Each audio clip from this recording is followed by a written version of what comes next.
Здравейте, вие сте с Открито студио. Не случайно ще разговаряме с доктор Бисер Тодоров, специалист по детски болести. Здравейте, Здравейте, доктор Тодоров. здравейте. Не случайно сме тук. Грипа дойде. Да, дойде. Това ще е и темата на днешната ни среща с вас. Всичко това, което трябва да знаят нашите зрители. Напоследък тук от около 10 дена, но особено с голям интензитет от седмица, пък тук от 2-3 дена с още по-голям интензитет, количеството болни хора се увеличи значително. Така както по време на епидемия започнаха да идват цели семейства болни, не само децата, но и възрастните. Това е един от показателите на това, че става въпрос за грипна вълна. И горе-долу, според мен, пика ще се повишава и ще бъде достигнат до около 10 на максимум 15. Време ли беше? Ами да, грипа идва по това време. Обикновено на годината грипа идва, когато времето се затопли по необичайно време, както беше сега. Грипа започна да се увеличава след като учениците се върнаха от ваканцията, коледната ваканция.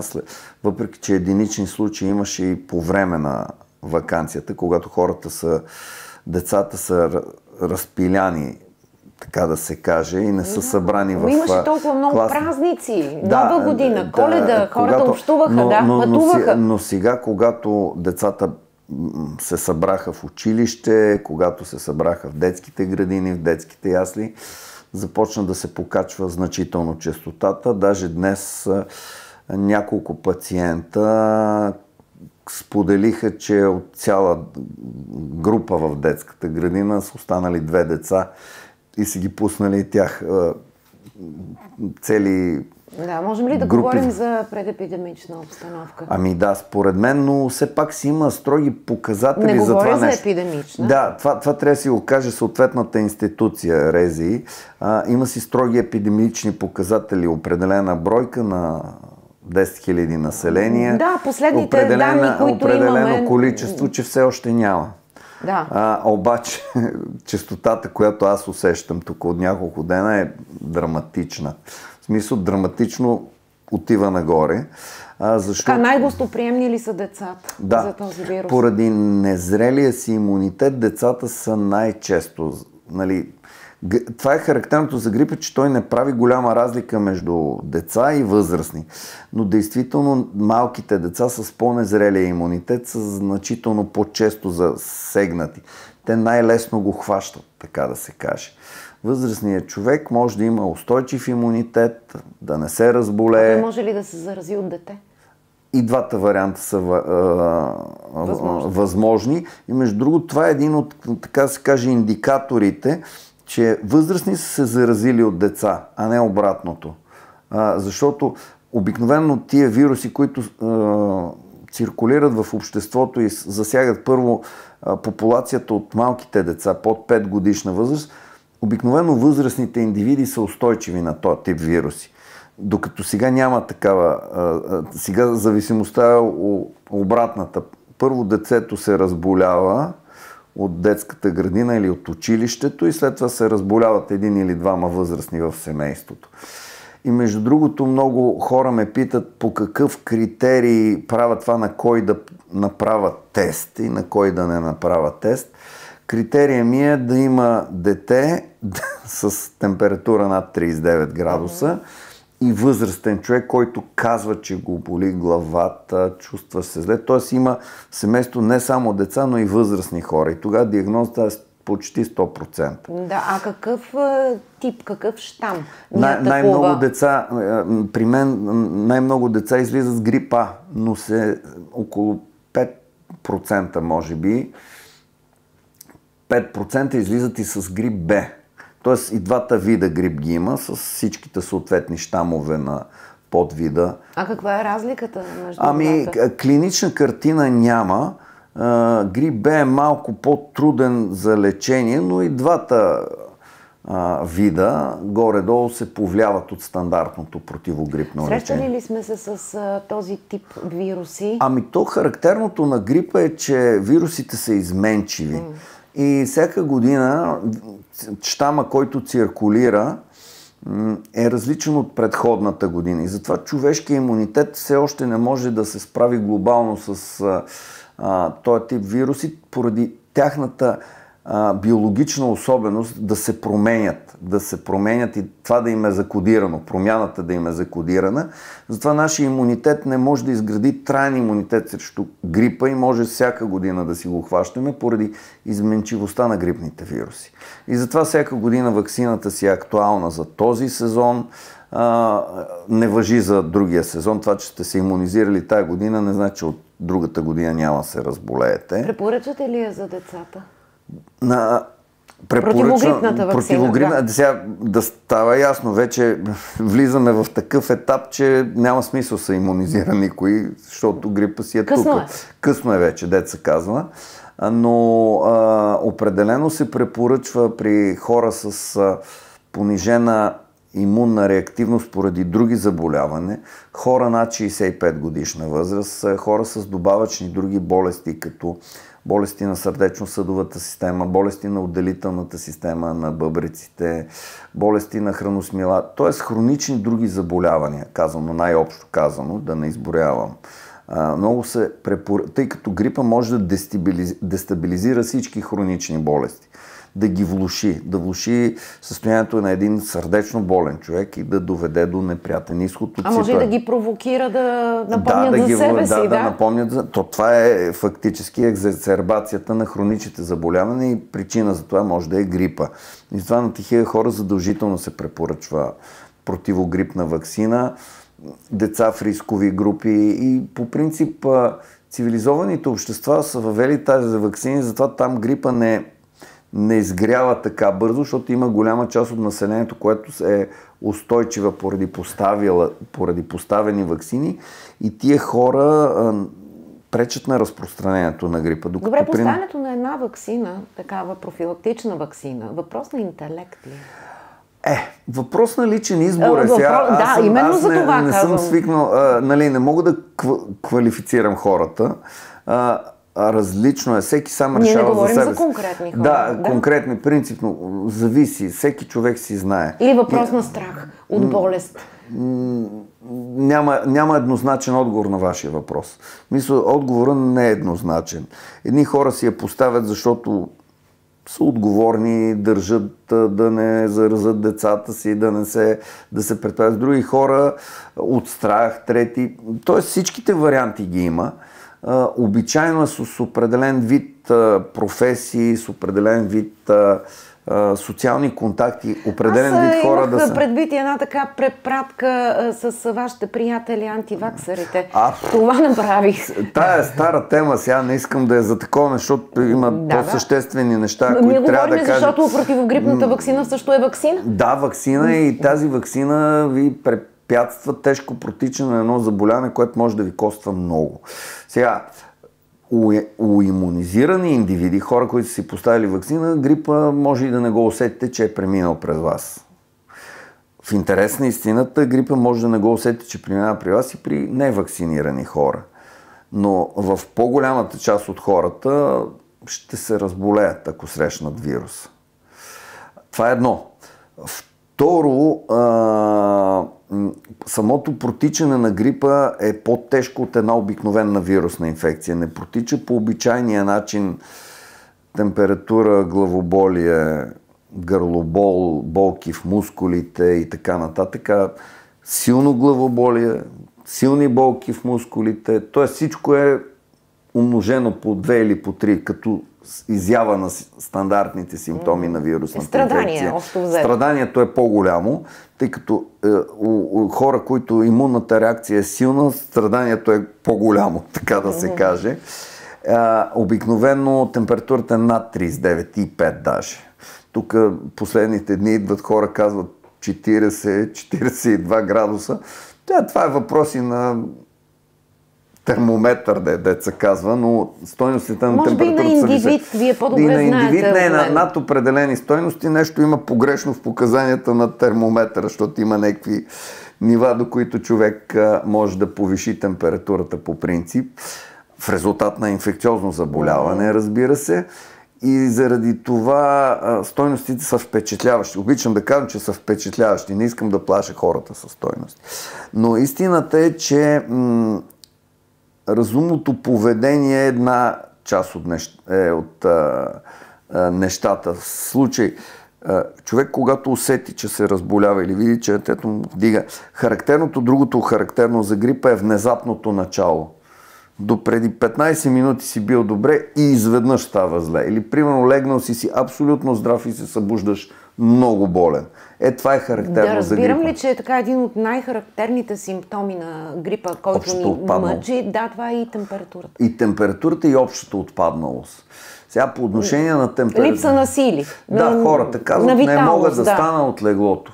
Това е казано на човешки език, не на медицински. Да. И другото, което е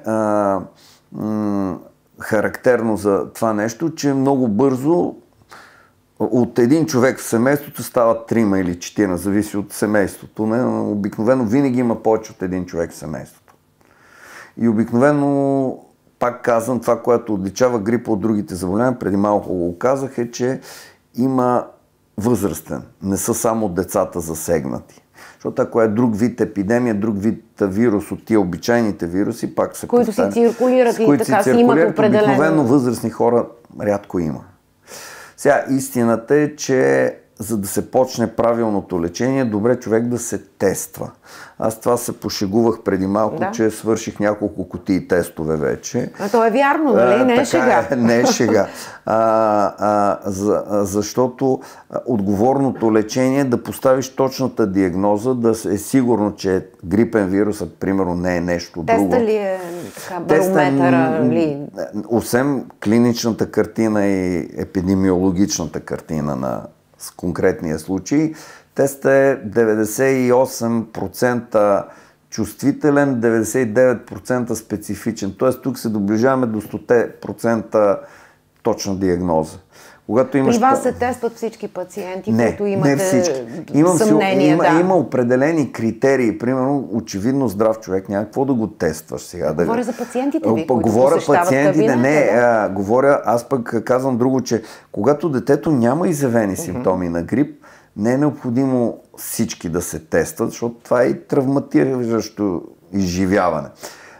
Теста го правя, когато имам намерение да пусна противогрипното лекарство, да го предпиша и трябва да съм сигурен, защото самото противогрипно лекарство има странични явления, които не искам да ги приемам, ако детето не е болно от грип. Тоест това лекарство не се дава за всеки случай. Не е редно да се дава така.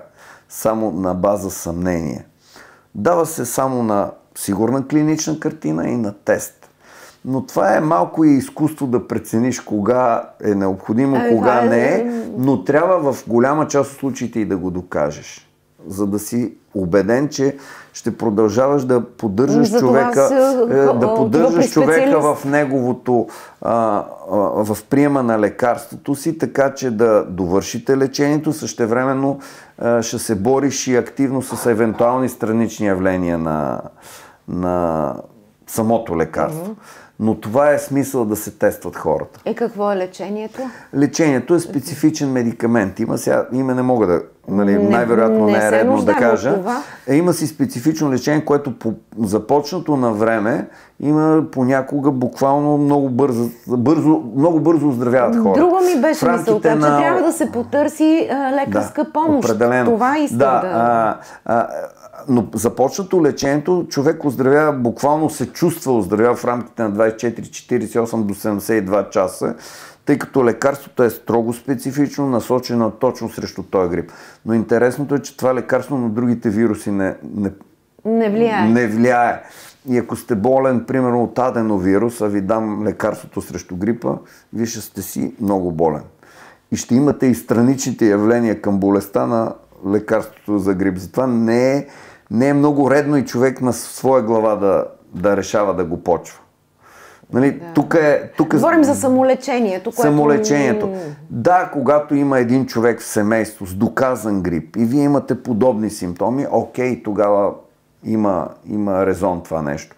Но така сам да си решиш, че си болен от грип и веднага сам да си назначиш лекарства, също не е много редно. Да. Особено като го става въпрос за малки деца. Преди малко видяхте детето, което излезе с тежките симптоми. Те са странично... То едва излезе. Това са тежки симптоми, които са странично явление на противогрипно лечение, което майката е назначила, а не е от лекар назначено, а е назначено от майката. Тоест, тя може би е сбъркала и детето... Вероятно. Така, но това е въпрос на решение, което всеки човек взима за себе си. Най-доброто решение е лекар да го прецени. Да, а по така темата с антибиотиците, защото много хора антибиотиците въобще нямат място. Обичат да си предписват сами. Не. Антибиотиците въобще нямат място при лечение на грипа, освен ако не става въпрос за някакво негово усложнение. Той грип обаче, моето първо впечатление от него, защото тук от около вече може би 20 дена започнаха хората, че не дава често усложнения, дава по-рядко усложнения, например отити дава, възпаление на ушите. По-тежки усложнения за сега не се среща чак толкова много, определено ще има.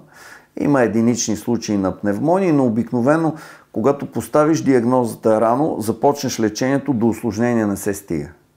Всичко трябва да бъде на време. Всичко трябва да бъде на време. Това е, може би, ключовата дума. Освен лекарствата, които лекаря предписва, какви по-специални правила и мерки? Сега има една група правила, които трябва да спазвате, ако искате да не се разболеете от грип. Първо, хубаво е да се имунизирате. Оттам ще започна. Говорим за нелекарствено поведение.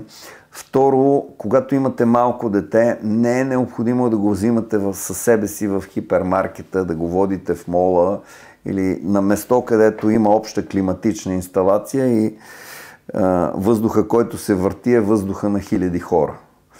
Тоест, ако искате, сега ще го перефразира малко, не изолация точно, ако искате да се разболеете от грип, идете в един мол. В смисъл, ако искате детето ви да хване някъде със сигурност грип, там е мястото.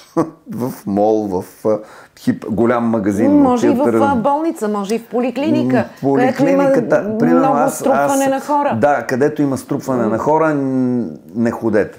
Там не ходете. Освен това, аз се стрема, но понякога ситуацията излиза извън контрол, да създам ред в това хората да идват, да не се засичат. Но понякога, подгонени от паниката, от самото естество, се случва да се струпат хора на едно място. Това е лекарски кабинет, все пак тук не го коментираме, но за другите места е добре да се избягват, особено от малките деца. Бебе или дете до 5 годишна възраст няма място в хипермаркет. Там трябва да ходи възрастен човек, който да пазарува. Децата нямат място на такива места. Сега в момента. На тяхното място в тази ситуация вероятно е и в къщи, а не в детската градина. Различно е. За да се стане хората, нали, трябва да си болен, хората трябва да работят. Сега не искам да връщаме мрачното време на корона изолацията. Ние говорим за болно дете. Да, когато обаче говорим за болно дете, трябва да си остане вкъщи. Или за болен възрастен. Или болен възрастен. Цивилизованото поведение си вземе болничен и да остане вкъщи. Защото връщайки се на работа, той заразява много други хора. А и не е, може би, добре за неговия ход на лечението? Точно, но това е страничен. Цивилизованото поведение, който се е разболял, трябва да си остане вкъщи. Да, както и учениците ми си спомнят, който се е разболял, трябва да остане вкъщи. Дори имаше по време на епидемии и ваканции за ученици, за децата в детските за да бъде обявена противогрипна ваканция, над определен процент отсъствие трябва да е натрупани, да. За да може съответните власти да го обявят и Министерството да го потвърди. Но това са разписани правила. Говоря за ние с вас си говорим за неписаните правила и за цивилизования начин на поведение. Нямаш място болен на работното си място, не е цивилизовано. Знаете ли колко много хора се оплакват, не само деца, съобщавам повече с възрастни, които казват, че лекарствата по някакъв начин не им действат или ние сме резистентни към Специално ако говорим за грипа, това не е вярно. Категоричен съм, че не е вярно, защото на хората почнато с правилното специфично лечение оздравяват. Или поне вероятността от... А може би тези, които сам човек си изписва, не действат? Те не действат, защото ако пиете някакви лекарства, които не действат на тая болест, те няма да действат. Те са за друго нещо най-вероятно. И вие не сте компетентни да си изпишете лекарство, което да действа на вашата болест. Това е много сложен и труден процес и ние понякога се затрудняваме. Продължително сме обучавани в тая посока, но истината е, че самопредписаните лекарства не действат, защото не лекуват болестта, от която сте болна най-вероятно. Защото не сте си поставили най-вероятно правилната диагноза. Не, че не може да си я поставите, може и да я оцелите, ама ще... И оттам идват градските легенди, това лекарство не действа, това лекарство не действа. Всеко лекарство, което е създадено за определено нещо, ако се изпише от човек, който знае за какво става дума, би трябвало да действа. Да. Има ли профилактика грипа? Можем ли да го отложим, освен ваксината? Ваксината е истинската профилактика и другото е ограничаване на контактите. Това са профилактика. Това е един вирус, който е с висок контагиозен индекс и това са начини. Мисълта че можем да се разминеме със срещата с грипа. Да, можем при определен тип поведение, не. Но ако водиме активен социален живот, трудно ще се разминем. Например, човек като мене, може би и човек като вас, няма как да се размине с грипа, защото аз от сутринта съм казано с думи прости бръкнал в носа на може би 8 деца и от тия 8 половината са се изкихали право в лицето ми, така че аз съм с лице срещу вируси, няма къде да бягам. Така че има някои, които могат да се разминат, но има други такива, които няма как да се разминат. И така. Разделихме ли се с COVID-а окончателно? Не съм засичал COVID. Многобройни тестове проведох напоследък. Не съм хващал човек с COVID. В смисъл, COVID е тук, сред нас е, по принцип. Има си го още това нещо, но като симптоми той в момента е нищо в сравнение с грип. Сега, има и един друг феномен, който е забелязан от епидемиолозите по принцип, е, че когато дойде грипната епидемия, като че ли един доминиращ вирус измества други респираторни вируси и като че ли други не се хващат. Така че другите вируси са си най-вероятно на обичайното ниво, но доминиращите са тези. Както беше обратното с коронавируса. По време на коронавируса имаше в началото имаше грипна епидемия. В момента, в който обявиха карантината, почнаха да се покачват болните от коронавируса, грипа изчезна. И грипа, в интерес на истината, докато беше коронавирусните години, ако мога така да използвам това понятие. Не бяха отдавна, нали? Грип почти нямаше. Защото изолацията убива грипа, в буквалния смисъл на думата. Спира да се разпространява и изчезва.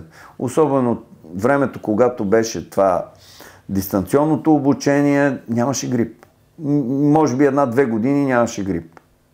Или не сме хващали грип, или са били някакви единични случаи. Докато сега социалният живот на хората си тече и грипа живее в...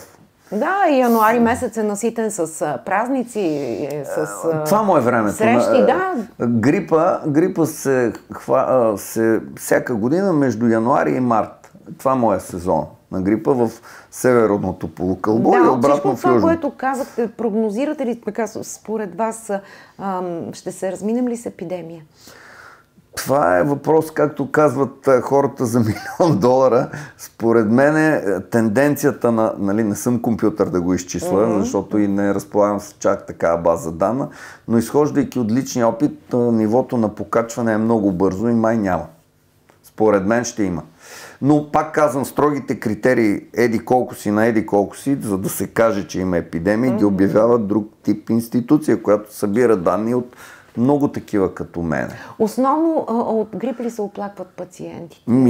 Днес бих казал, че 70% от хората, които прегледах, бяха с грип. Да.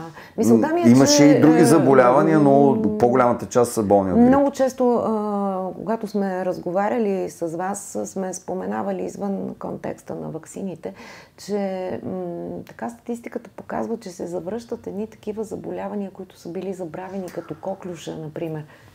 Това е друга широка тема. В момента грипа доминира. Тия заболявания са в резултат на пропукване ако говорим за заболявания, за които има ваксинопрофилактика в националните календари, причината за тях е пропукване в вакцинационния календар и в поставянето на ваксините. Това е основна причина.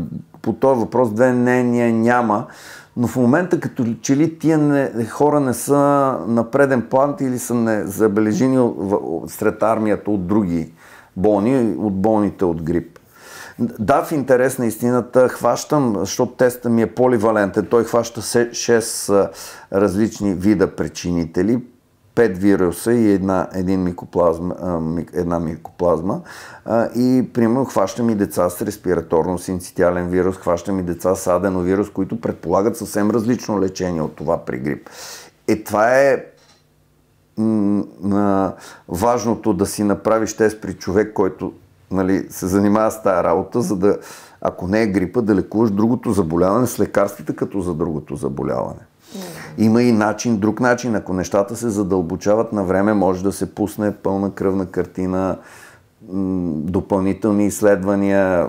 Има вече вирусни маркери, които на 100% ти поставят диагнозата за вирус ли става дума, за бактерия ли става дума. Правя просто разделение, защото обикновено пред децата това е дилемата. Ще почне ли антибиотик, няма ли да почне антибиотик? Но отговор мога да дам на този въпрос. Претендирам, че се доближавам до 100% точност в отговора на този въпрос. Това е основно правило. Да го дадеш точно, когато трябва. Защото в голяма част от случаите, както говорихме преди това, хората почват да пият антибиотик или на децата се дават да пият антибиотик без да си доказал бактериална инфекция, което не е добре.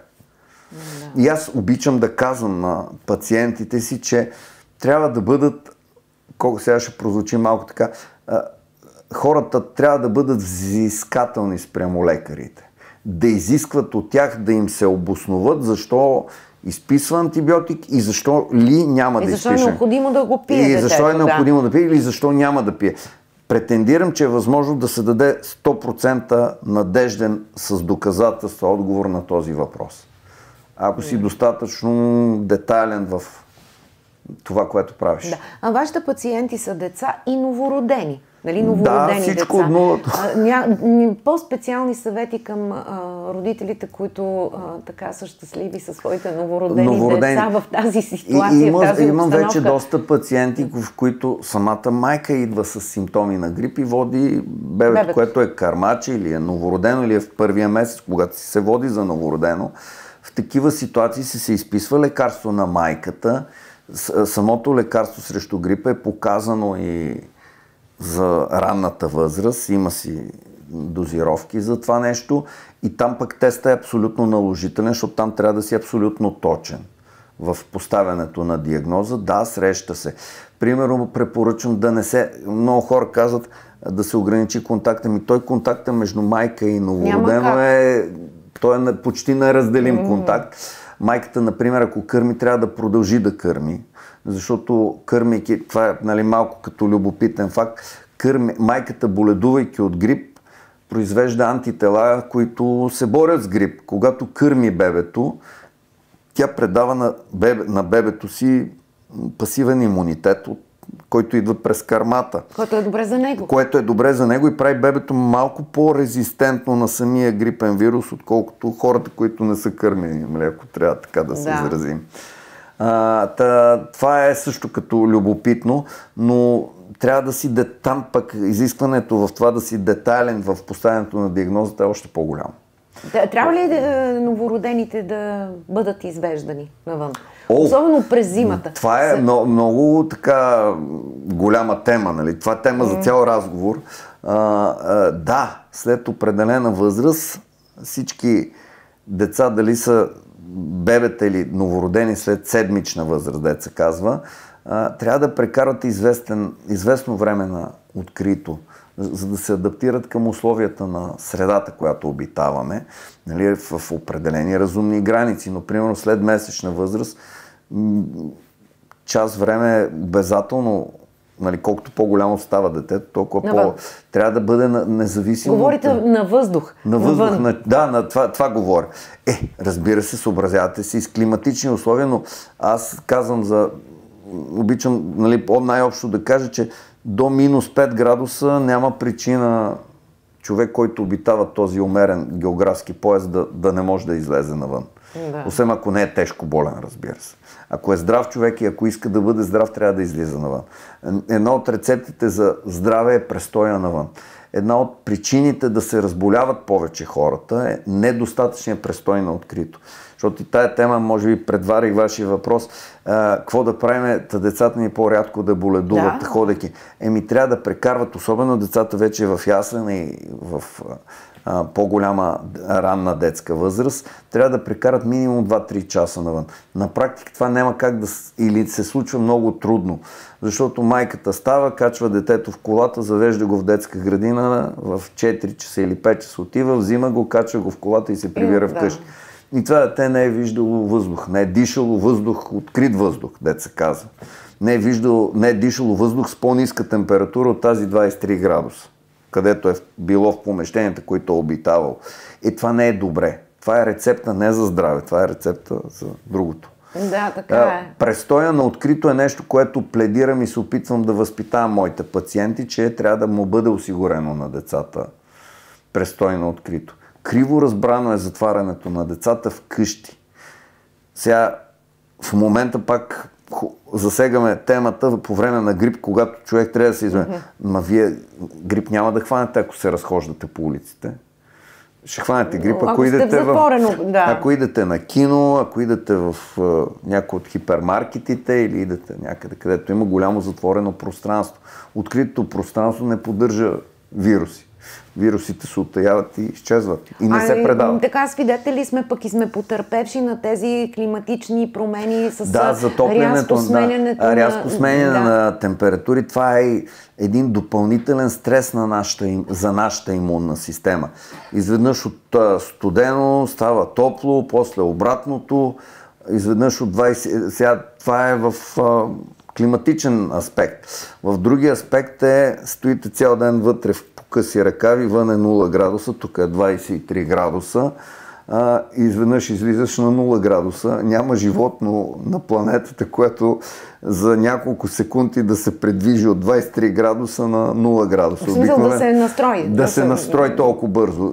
Ние сме настройвани в процеса на еволюцията, сме се настройвали към плавна промяна към сезоните, които обитаваме, а не на такава рязка промяна. Това е сериозен катаклизъм за нашия имунитет. И аз затова казвам, детето трябва да бъде адаптирано към географските особености на мястото, където живее. Ако ще живеете в Африка, там климата е един. Ако ще живеете в нашия географски пояс, тук климата е друг, но човек трябва да е адаптиран към климата на място, където обитава. Да, и към тези промени, които човек трудно се адаптира. Тези промени те настъпват, но не настъпват чак така бързо, че да не можем да се адаптираме за сега. От биологична гледна точка, това, което виждаме, не е нещо, което е невиждано за телата ни, така да се каже. Но истината е, нали, малко излезахме извън темата, ама истината е, че адаптацията трябва да е постепенна. Не, защо? Мисля, че сме си в темата. Ето, вие казахте, затоплянето донесе и грипа. Да, точно така. По-скоро разпространение. Сега причината за разпространение има много. Аз съм ги казвал. Чисто климатични, чисто популационни, чисто имунологично популационни, ако мога така да се изразя, че не обичам да говоря с такива думи, защото оставам неразбран. Имунитета функционира по един начин при едни температурни граници, по друг начин при други, най-общо казано. Хората имат различно поведение зимата, лятото, това благоприятства разпространението на съответния вирус. И няма да пропуснем не на последно място храната, която също ни разболява или лекува. Да. Екстремните дисбаланси в нашето хранене също водят до разболяване. Хубаво, че засегаме така аспектите, ама примерно дисбалансираното хранене. Аз ще си се огранича за децата, но това важи и за възрастни. Обичам да кажа, че едно дете трябва да яде всичко, което му е необходимо, освен ако няма някакви специални нужди, разбира се. Всичко, т.е. храните трябва да се съдържат белтъчини, мазнини, въглехидрати в съответните пропорции, за да осигуряваш правилно функциониране на тялото и на неговата имунна система. Ако имаш белтъчен недоимък, основната част от нашата защита са антитела, които се базират на белтъци. Ако не ядеш достатъчно белтъци, имунитетът ти не функционира правилно. Всеко едно залитане в посока на един вид храни или на друг вид храни не е окей за нашата имунна система. Тоест, човек трябва да яде всичко. Всичко, което е ял той, неговите предци и така нататък. Нашите предци са много мъдри в това отношение и за всеки сезон си имат съответни храни, които ги използват. Но истината е, че храненето трябва да бъде балансирано. Какво да бъде? Балансирано. Балансирано за вас, балансирано за мен, зависимост от възрастта, зависимост от физическата активност, зависимост от сезона, зависимост от много хиляди неща. Това е много сложна наука. Хем сложна, хем проста. Хората трябва да ядат всичко. Така е. Особено пък децата и възрастните, ако са болни или са болни от грип. Сега отиваме в една... Това насилване с храна, нали, че непременно трябва да ядеш, за да оздравеш. Примерно ще отворя една скобка. Има деца, които ядат много, но ядат дебалансирано. Примерно детето консумира предимно въглехидрати. Не консумира достатъчно белтъчини. Или пакетирани храни, които са, Това е друга тема, но да кажем в разликата въглехидрати и белтъчини. Там идва диспропорцията при децата. Някои деца обичат да пият само боза и да не ядат никакво месо. Защото са така научени, вероятно. Най-вероятно. Сега аз не коментирам поведението на възрастните, говоря си за пациентите. Аз унеправдавам децата в случая. Децата са невинни при всички положения. Те зависят от поведението на родителите си. И тук ще засегнем още една тема за поведението на родителите. Но истината е, че ти не можеш да се съобразяваш с това, което иска едно 2-годишно дете. Ти трябва да наложиш това, което е правилно по отношение на храната. Въпрос на възпитание. По отношение на начина на живот. Сега по отношение на моята работа много често получавам нещо от този вид. Аз изписвам определени лекарства и родителя ми заявява, то детето най-вероятно няма да ги приеме. Викам, вижте сега, детето по принцип се води за невменяемо, т.е. родителите отговарят за неговите постъпки.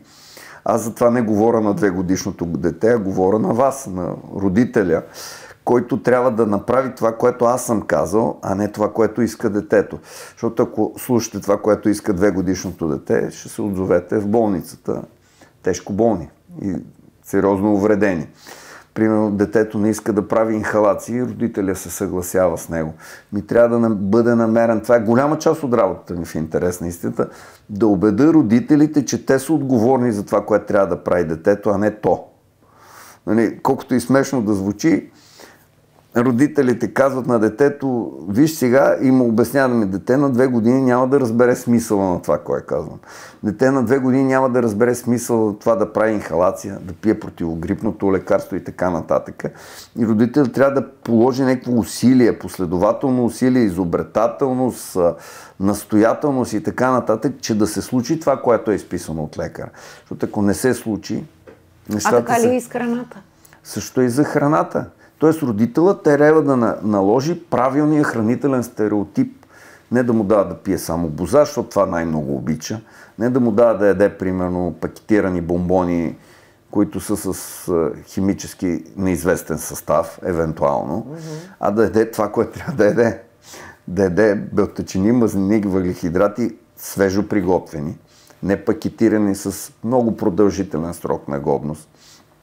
Не детето в израз на криворазбрана демонстриране на благополучие да се консумира само колбаси, евентуално. Това също е...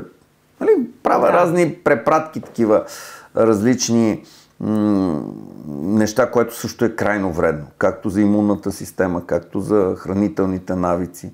Много често идват при мен деца, които са с очевидно наднормено тегло, но родителите ми твърдят, че не ядат. Това е пак така много така комична ситуация и казвам, вижте сега, колкото и да ме убеждавате, че един човек, който тежи 110 кг е злояд, не бих ви повярвал. Вашето дете е еквивалент на 110 кг човек. Това дете не е злоядо. Това дете яде неща, които най-вероятно му пречат да формира 3-кратно хранене или 4-кратно хранене, защото цял ден да яде някакви пуканки, някакви бомбони, някакви вафли, някакви шоколади и то не остава време да обядвате. Като ядете цял ден бомбони, няма да сте никога гладни, за да обядвате. Същевременно тия неща доставят енергия и то човек е с наднормено тегло, защото ние не растеме от слънцето и въздуха, ние растеме от хранителните вещества, които приемаме и детето очевидно е на норма или е над нормата даже. Причината за така нареченото безапетитие е в начина на хранене. Тоест това дете яде цял ден и никога не яде. Или примерно детето, което е голямо на 4-5 години, изпива през нощта по време на сън, което не е редно да се прави, 3-4 бутилки по 200 мл мляко, кисело мляко да кажем, и то през деня, то си е прияло порцията калории за деня. Да, то през деня, и съня му ще е спокоен. Не, то през деня няма да яде, защото човек има някъде... Да, то е сито, няма как да яде. Същевременно ще е и с наднормено тегло. Детето идва с наднормено тегло, защото му се получава голямо дете, яде 6 пъти. Не трябва да яде 6 пъти. Такова дете. Да кажем няколко думи и за витамините. Трябва ли да прекаляваме с тях? Трябва ли да си ги предписваме сами? Майките да бъдат ли така осторожни, специално посягайки към флакона с витамини? Да, тук е малко сложна темата под влияние на рекламните... на рекламния натиск, всички сме жертва. Не, всички хора са жертва, които не гледат критично на нещата. Под влияние на рекламата хората си наредили една група витамини. Значи първо изписването на витамини е нещо много сложно. Второ, не всичко това, което се твърди, че има витамини. Ако приемаме, че има витамини, пиете едно витамини, второ витамини, веднъж се получават състояния, в които си доставяте на тялото повече витамини, отколкото са ви необходими. В една част нещата не са засягани, но има витамини, които не бива да се предозират. Сега не искам да влизам в детайли, имена да казвам и така нататък. Ако човек се храни балансирано, има достатъчно свежи плодове и зеленчуци по всяко време на годината и може да си осигури всичко, което е необходимо. А зимата? Зимата, ако идете в един хипермаркет, кой плод го няма? Какво няма? Всичко има. Всички видове плодове има, които могат да ни доставят всичко. Зимата е нямало витамини по времето на баба ми, когато не е имало банани, портокали и пресни ябълки. Ако идете в магазина, може да си купите и пресни ябълки. Нищо, че сме сред зима, дето се казва. Какъв е проблем? Тоест, ние нямаме проблем с доставката по естествен начин на витамините сега. Това може би ни е внушено пак от рекламите, от облъчванията, които ни облъчват. Но в който и да е магазин, може да намерите всеки плодове и зеленчуци. Друга, доктор Тодоров, категорично и с едно изречение. Витамините трябва да бъдат изписани от лекар. Евентуално. Или трябва сами по преценка По принцип не препоръчвам само насищане с витамини. Това ви питам. Особено говоря за малките деца, това е много погрешно. Когато детето няма някакви специални нужди, когато едно дете е здраво, храни се всичко, приема балансирана храна, не би трябвало. Ние сме измислени да работиме без допълнителни витамини. Да. Тоест човешкото тяло е измислено преди милиони години. Без стимуланти. Няма нужда от таблетки. По принцип говоря. Така че, въпреки промяната в начина ни на живот, поливитамините са за специални ситуации. Не съм фен на употребата им без да има нужда. Същото може да отворим така тема и за пробиотици, и там сме облъчени много и така нататък. Има сложни изказвания по този въпрос. Кое е притеснителното? Че се употребяват повече, отколкото са необходими. Говорите за пробиотици? Да, разбира се. Хората пият пробиотици за щело и нещело. Има място, където трябва да се пие, има заболяване, има състояния, от които хората са необходими да пият пробиотици, но понякога ми се струва, че се пият и безконтролно. А те не се ли изписват от лекар? Всички могат да се закупят и без лекарско предписание. Както и витамините. Както и витамините. Така че аз тази говоря, когато се изписват от лекари, не го коментирам. Да. Тогава не го коментирам. Така сезона на грипа, вашите препоръки, да обобщим всичко това, което казахме до тук, накратко, това, което трябва да запомнят нашите зрители. В резюме, ако мога да кажа, първо, не си позволявайте самолечение. Второ, когато става въпрос за малки деца, нека оценката в лечението, поставянето на диагнозата да бъде извършена от лекар. Не толерирайте това детето да е с температура повече от 24 часа, която не е санкционирана от някакъв преглед, евентуално изследване, ако е необходимо. И самопредписването на антибиотици е груба грешка, много груба грешка, както и самоизписването на лекарства, пак без да е поне попитан лекар, има ли нужда или няма ли нужда. Говоря даже и също не е правилно. Защото истината е, че ние трябва да определим за какво става дума. Голяма част от хората не разполагат с възможността да си поставят диагнозата.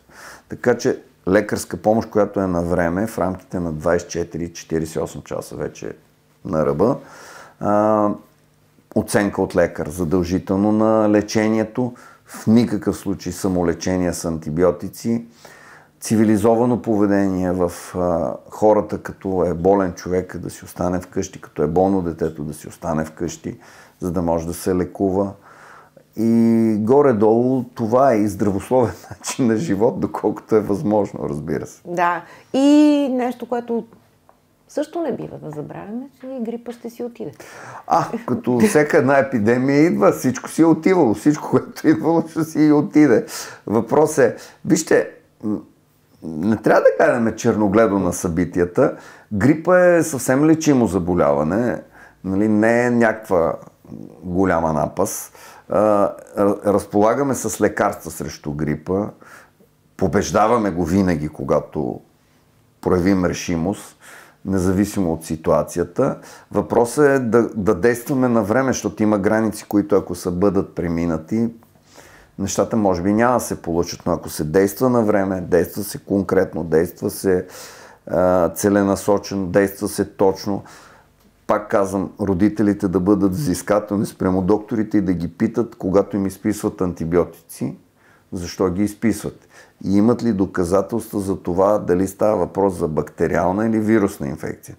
Защото аз твърдя, че такива доказателства в близо 100% от случаите има. И може да има, или да няма. Тоест отговорът може да е на 100% верен, почти на 100% верен. Обаче е даден от специалист. Когато този отговор се избягва, аз съветвам хората да търсят точно едно мнение поне. Да.